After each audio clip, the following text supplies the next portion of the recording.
Toxicity, we use a measure called the lethal dose 50 or the LD50.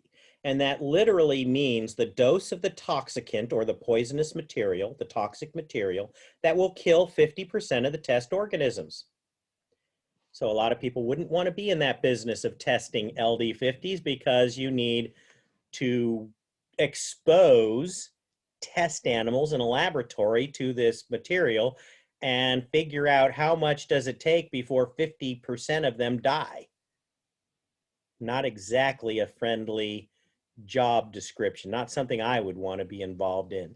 But for chemical evaluation, chemical safety, it happens all the time, not just in pesticides, but for everything, consumer products that are new, makeups and other things, all kinds of things are tested on animals first. And so we determine this LD50 or lethal dose to kill 50% of the test organism.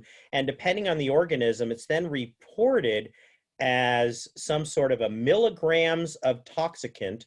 How many milligrams of poison does it take to kill that 50% of the test organism per kilogram of the body weight? So milligrams per kilogram.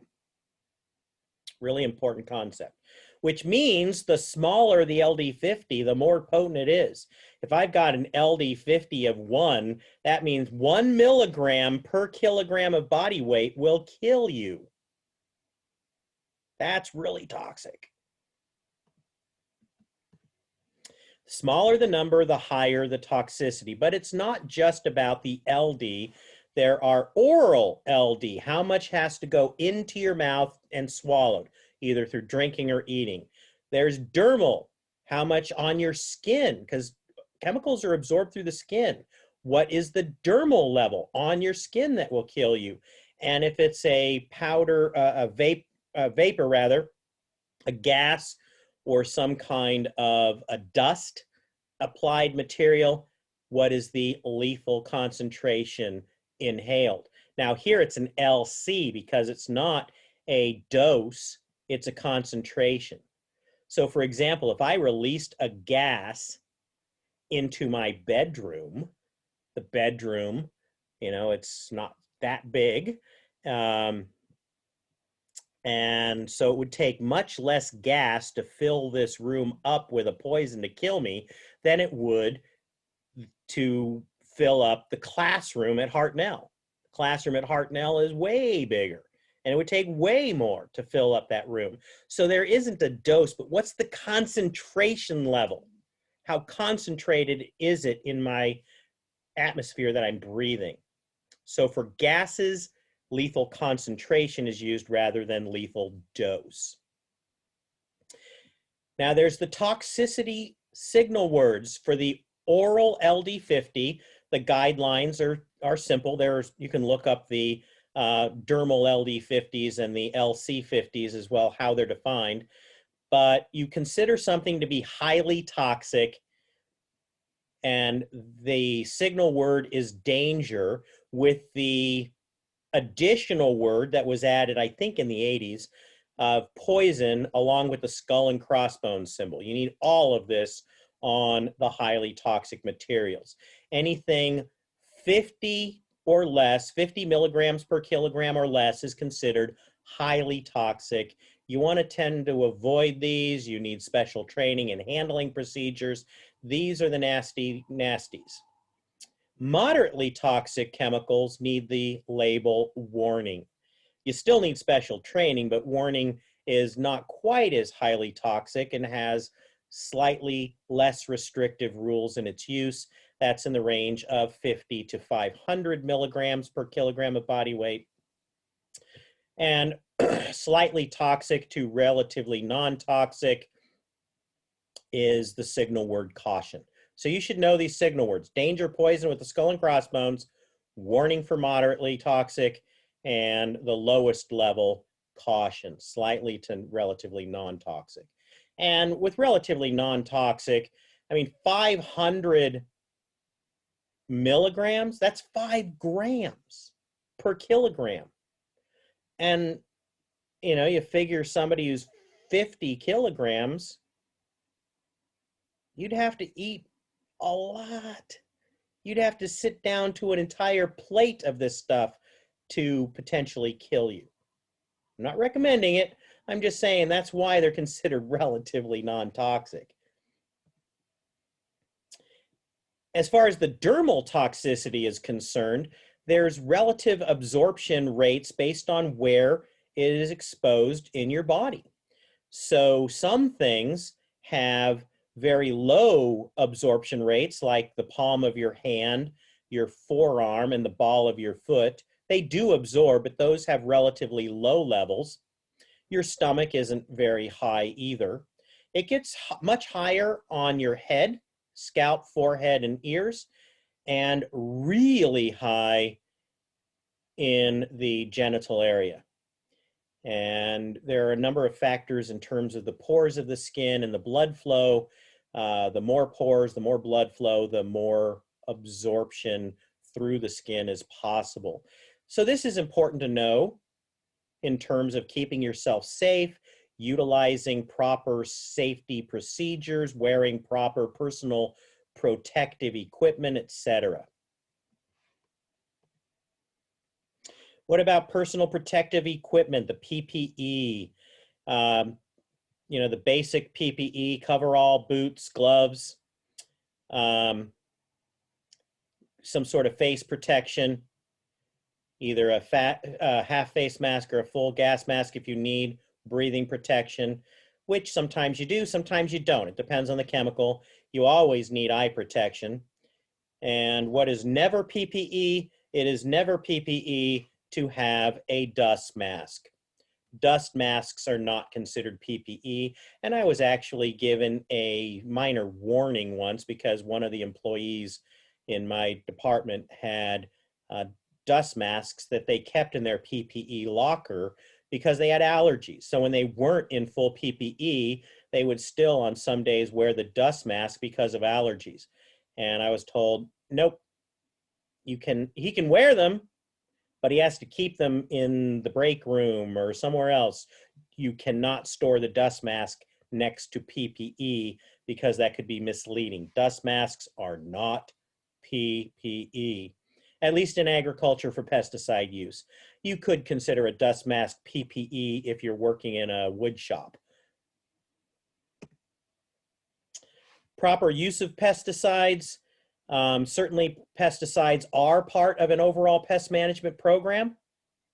They are one of the tools in an IPM toolkit, but you're not supposed to use them as an insurance policy. Now, some things you have no choice. For example, you're growing wine grapes around here in the Central Coast area. Depending on your microclimate and the variety you're using, you just have it on your calendar. You're not waiting for powdery mildew to come around. You know it's coming. So you don't just wait. You start spraying before it's even there based on your knowledge of your variety, your microclimate, etc. And you start spraying on the day you need to. And you keep spraying until it's time to stop. But other things, especially with certain insects, you don't want to just spray just to have an insurance policy against a pest. That's overuse of pesticides in many cases. So you want to spray when there's some yield loss, if it's harming you economically, and there's nothing else you can do. Chemicals are kind of your last resort in your toolbox, if at all possible. You want to pull that out last. You're much better off using proper planting techniques, proper variety selection, proper pruning and cultural practices, and proper irrigation, proper fertilization. Do everything right first, and then chemicals when you have to. If you do everything else right first, the amount of chemicals you need can be dramatically reduced. Select a pesticide that is effective against the target pest or pathogen and will cause the least amount of adverse effects to the environment, the user, and natural enemies. Apply the pesticide under appropriate weather conditions. You don't want to do it in high winds or rain. Probably the number one mistake I see people making is applying pesticides when conditions are too windy. So it's going up in the air. It's not landing on your plants. That's not only ineffective, you're increasing your chance of developing resistance by not killing the insects, and it's unsafe to anybody or anything downwind. And follow the label. So I mentioned wind. Rainfall is going to be a problem. You need to know how many hours or days before it rains. If I spray this, we just had a rain here at my house yesterday. Had I sprayed in the morning, I might have really ruined any spray that I would have applied. Light, sunlight, temperature, humidity, soil pH, texture, moisture, organic matter in the soil, the microbe population in the soil, all of these things have an important impact on the ultimate efficacy or activity and how well it will work of any pesticide. Improper use of pesticides can result in the buildup of resistant populations, and now you can't use that chemical anymore. You got to find something else. Resurgence, where the pest won't be killed enough and you get a bounce back, a rebound that can in some cases be worse than before you started. Or replacement, you sort of kill one pest and a worse pest comes in its place. You can have adverse effects on non-target species, like killing bumblebees and honeybees. You're trying to kill one thing and you kill the bad guys, but at the same time you kill all the good guys. And you kill the natural enemies. So now when the bad guys come back, you get that rebound.